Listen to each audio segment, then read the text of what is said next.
He thought that Peterborough could actually beat Everton. When he made the call and brought on the striker, what happened? I mean, they still lost. No, they scored them again. Oh.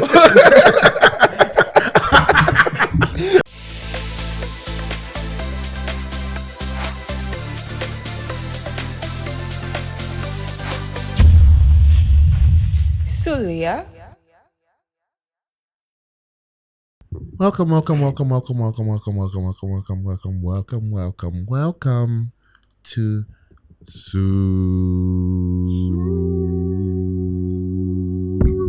my friends, say that Sulia. Sulia. My bad. Yeah. Sulia. Podcast is back. Oh man, back with a bang. It's been so long. And on my left we have, on my right, I have to introduce you. On my right we have Joel Ojo, aka the voice of gold.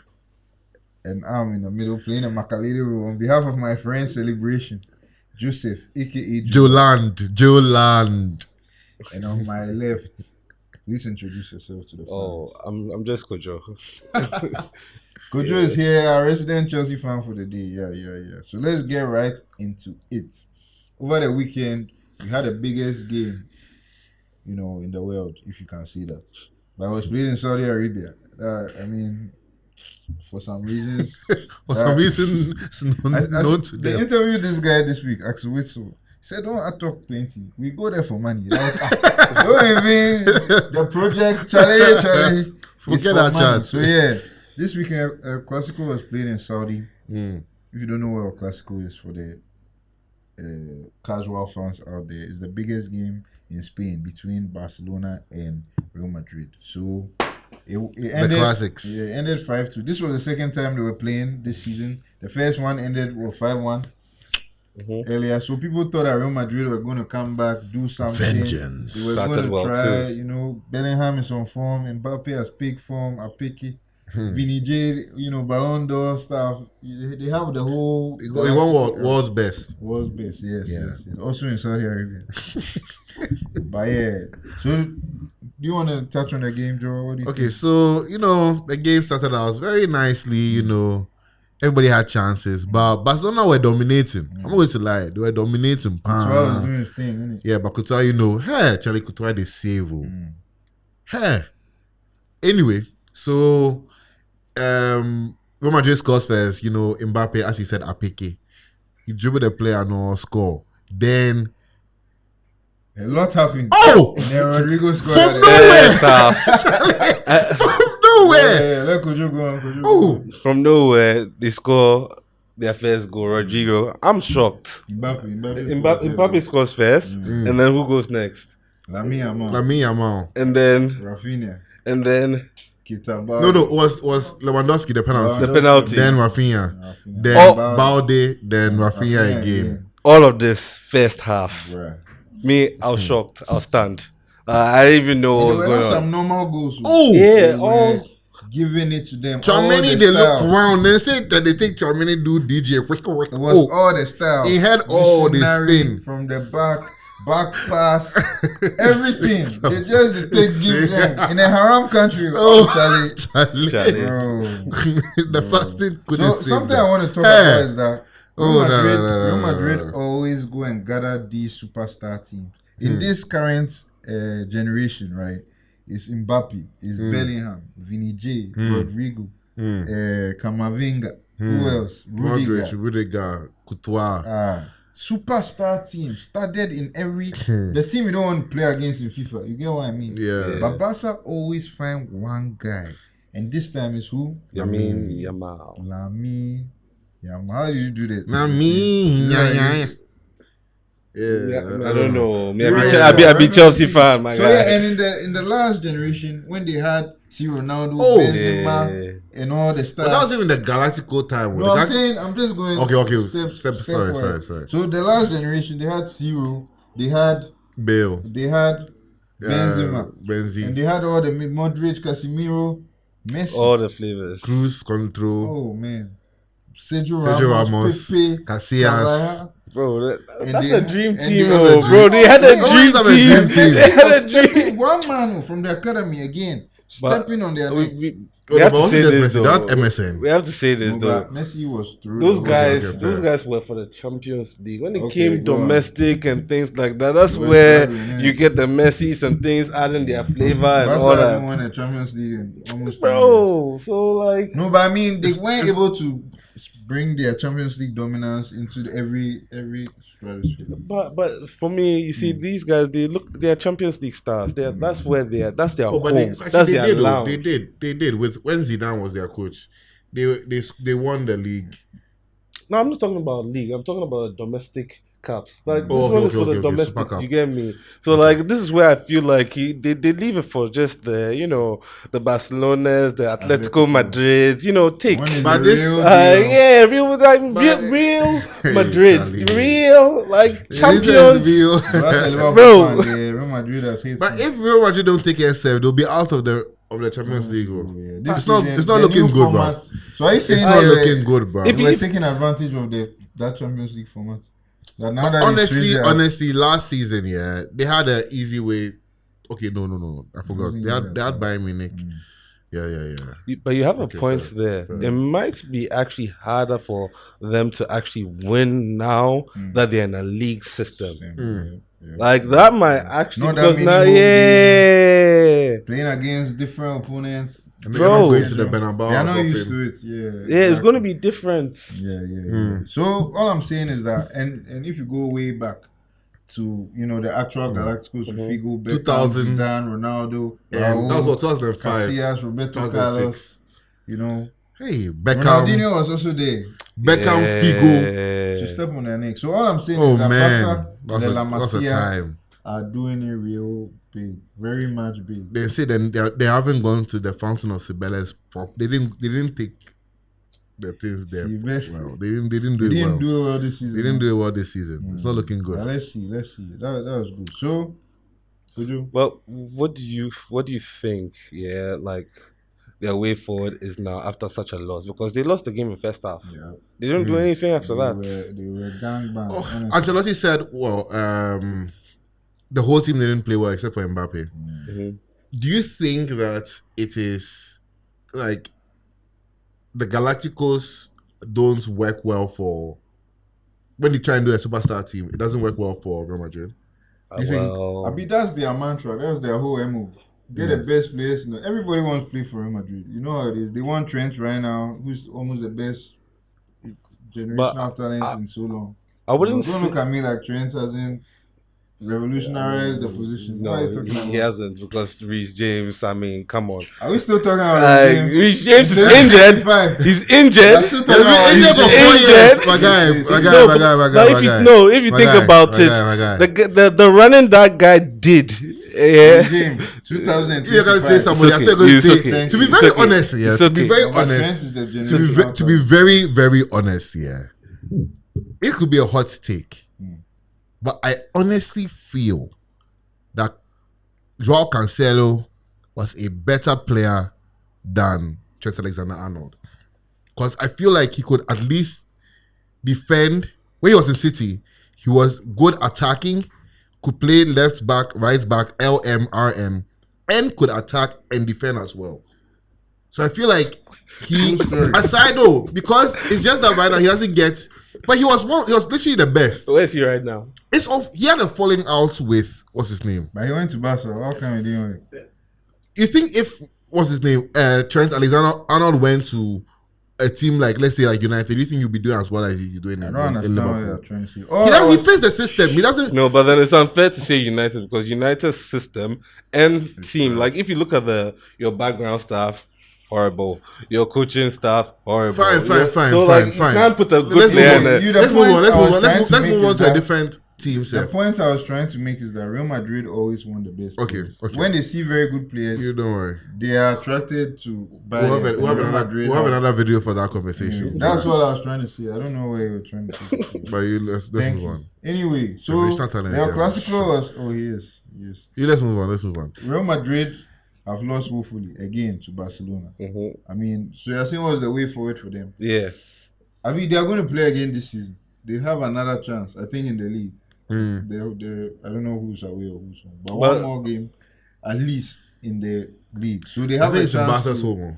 Okay. But whoever it is, they have to try very, very hard to make sure that they, even if they lose, they don't lose woefully again. Because Hansi Flick, because Barca were on their way down. Do you think this can be a resurgence? So can I ask this again? Seeing as they lost their El Clásico and got out of the Capta and all that, do you think that it will matter at the end of the season if Real Madrid has won the league and still, chopped all these L's against Barcelona? The end always just plays. I'm telling you. But right now we're not at the end, so we have to reflect. Be happy about what's going on right now. Yeah. So Real Madrid, okay, that can be the way forward to them. Have a target at the end to win the La Liga league, or Champions League. I mean, Atletico Madrid is leading in the league, right? Yeah. I can 14 check consecutive games unbeaten. 14. Yeah. Diego Simeone. And the star boy, what's his name? Julian Alvarez. So we have Atletico Madrid on 44. We have Real Madrid on 43. And then Barcelona on 38. Wow. How many games? All 19. For the longest time. Yeah. So I feel like Barca can use this momentum to go back in the league and then pick some form as well. But to depend on the other team not doing well for them to run. Facts. Yeah. So in other news, Everton faced Petersburg, and Everton, yes. One Nepo baby, the biggest Nepo baby in football. If you don't know who I'm talking about, Alex Ferguson's son. What's his name, Seth? Darren Ferguson. That's an unremarkable name. Somebody you played Manchester United before. How?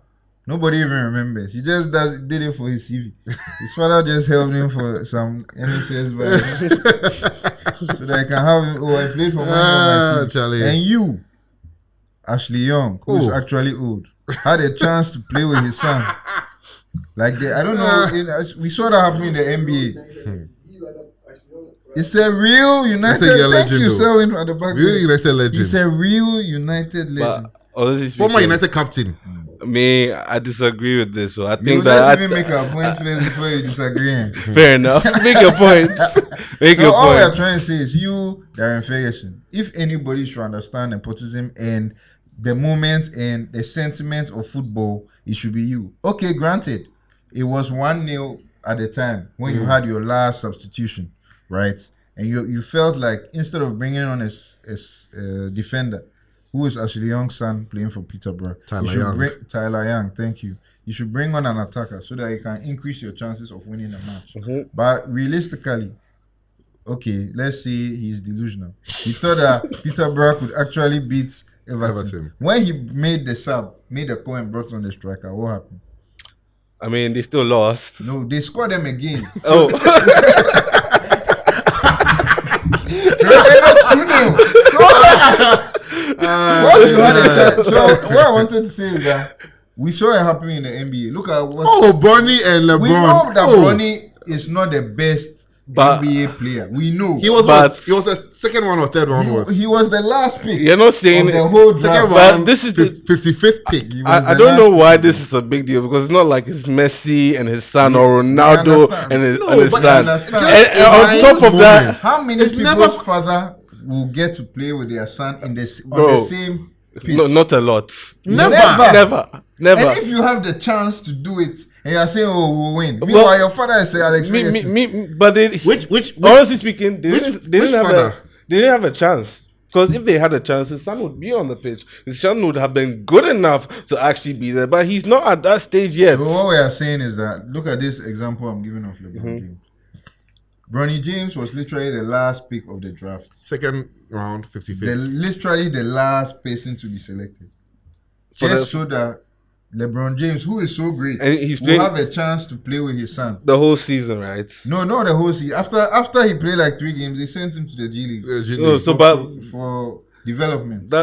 But he's able to come back. Yes, he is. So that's a full signing of a player. Yes. So that example is totally different because this is a game where they are in a knockout round. 55th.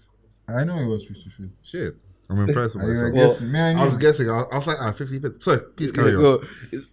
I lost where I was even. Sorry. They are saying that they had it. It's totally different. Running games is totally different. Like, look at why it's not. They're actually giving him a whole roster spot, paying him for the whole year. Whilst he's not even that good of a player, they could have used that pick to get a real player on their team. Honestly speaking, the influence his dad has in that team, I'm sure he even made that call himself. In Ashley Young's case, he has no influence on the team. Then why isn't his son playing in Everton? No,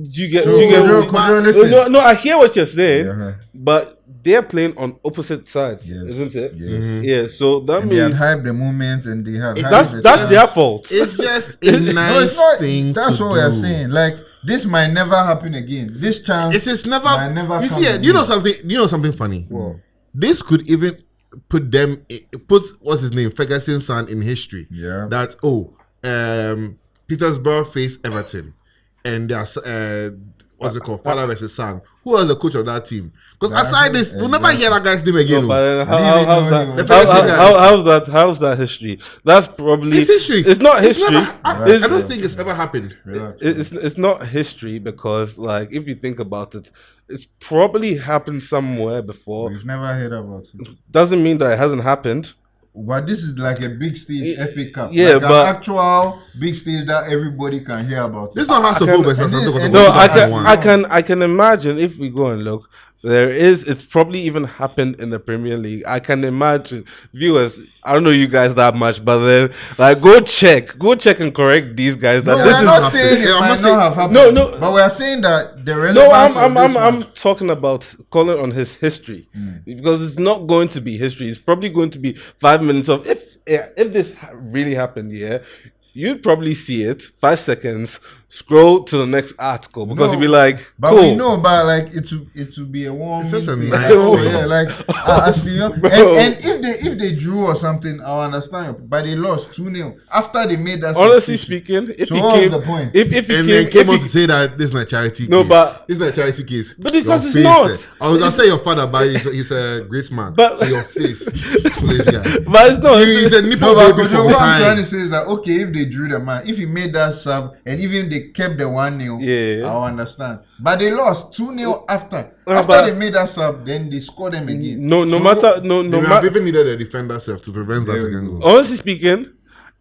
Honestly speaking, if he had come on and said that like his decision was a tactical thing and left it at that, it would have been cool. Him adding the charity case has fooled so many people to actually even go and talk more about it. That's what I've said. Bro, and Ashley Young himself came out to say that he said he's got it. Because it would have been such a good historic moment for him that I played football my whole career. I gave birth to a son, watched him, asked him to play football, and I got a chance to actually share a pitch with him.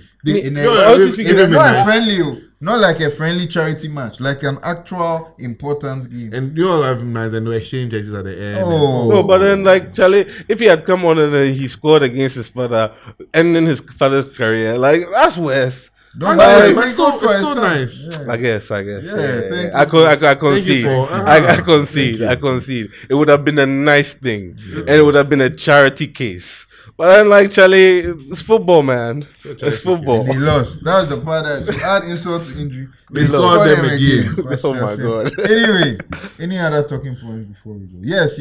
This week there's Premier League during the week. Tomorrow, actually, at the time of recording, we have Premier League, and I think the biggest game of the week is Arsenal versus Spurs. North London. Spurs have this new kid, Bergval. I really like him. Yeah. He scored against Liverpool actually in the Carabao Cup. Yeah. So, and Arsenal too, they have all these knife crime vibes going on. So we don't know how that game is going to go, but look out for that. Any other games happening? Can you check? Well, there are a few games. I mean, Chelsea's playing. Liverpool is facing Nottingham Forest. That's first versus third. And another interesting story is that the only match that we've lost in the Premier League this season was against Nottingham Forest. So they asked Arne Slot about it. He said they really paid him that he lost that match. So because he wasn't cool about that.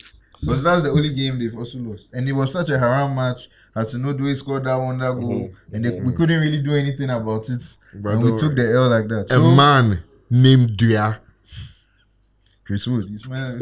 Yeah, he got me so confused. He got me Chris so Wood will be out there. Hassan Wood will be out there. Elanga will be out there. But we are Liverpool. Chiesa just scored his first goal, so. Yeah. Oh, you guys will try. Like, I don't wish evil for any team, but I wish the best for Chelsea.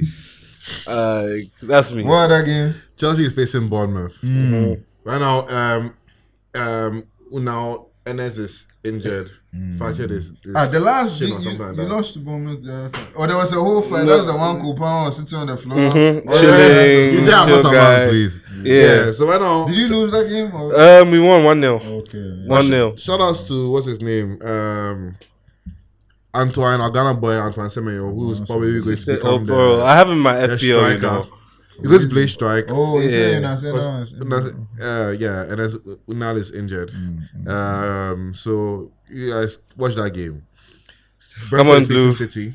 Come on, let's go. Brentford is facing City. Early kickoff. I guess it's not early. It's going to be in the night, 7:30 p.m. Yeah. So that's first match. Yeah. Okay. City. Who else? Wednesday we have Everton, Aston Villa. Yeah. That could be interesting. Not really. But Aston Villa.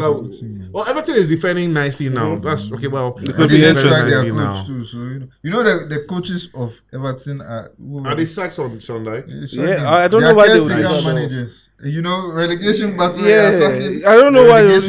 But it's two Seamus Coleman and I don't know if it's Leighton Baines, but it's two Premier. Yeah, it is Leighton Baines. Leighton Baines and Seamus Coleman are the caretaker managers at the moment, so that should be very interesting. Yeah, and they're facing Aston Villa. Aston Villa literally just signed Daniel Malen. Daniel Malen from Dortmund. Oh, I love that guy. Yeah, that guy used to have whole hair, curly fro. One day he came, he was bald. I don't know. Fully Santo.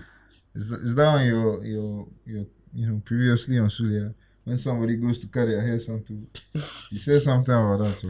I don't want to. I almost got cancelled the last time. So let me just shut up. So Haller, shout out to you. Anyway, go on. And Newcastle facing Wolves. United is facing Southampton. Relegation battle over there. This guy is back. Kamaldeen Sulemana. I really like that guy. He used to play for the Black Stars until he got injured. He's just back from injury now, and then he scored and assisted during the weekend. So Man U's defense is in trouble. Your defense is in trouble. But honestly speaking, I think United they can climb back up. I don't see how they. Somebody said that should we bet with him? No, I'm not. No, like for me, I'm not in the business of seeing big clubs get relegated. I like it. I'm in the business. No. Me, I want them. Chelsea almost got relegated. I was so happy. Bro, this guy, he's just trying to pour salt on. But you see, that was never going to happen to Chelsea. Chelsea, we have too much money, too many players. You know, great club. And I think the same about United. You know, I wanted them to be strong. You know, because like Charlie, it's good for the league. It's good for the league, and then when you win, like us Chelsea next season, when we win with all the top teams strong. Like, you know that, we're the best. We don't care if we win, everybody shine. You know, we will raise that trophy. Bro, like Chelsea, that's Liverpool. Chelsea, I don't know. So you guys signed a lot of players, but now you're sacking everybody. No, Disasi. It's not that we're sacking. If you look at what our coach Vega, Deschamps. If you look at what our coach said, they're not good. If they want to leave, we'll let them go. We don't have time to waste. So like that guy always say looks like a DJ. That guy doesn't. But Vega is actually a good player. He's decent, he's really good. He doesn't even look like he can. Yeah, but Disasi, me, I don't insult my Chelsea players. I think that he has potential to be better. You know, Charlie. Today, Tuesday, the 14th of January, the Sulia Ballers League is coming up. Live at the Joel Quick Match pitch, you know, join us out there to see some skills. I'm sure you saw our adverts. This was the very able-bodied photographer who is helping us in the video aspect as well. You know, so come out there, see the celebration, see the goals. We always talk about football, but come and see us actually play. Some of us are good, so you see us. They're not bad at all. They're not bad. So shout out to the squad. Thank you, Kojo, for coming through. That's no problem. You know what? The voice of gold. Sign out for us. Sulia. We out. Sulia.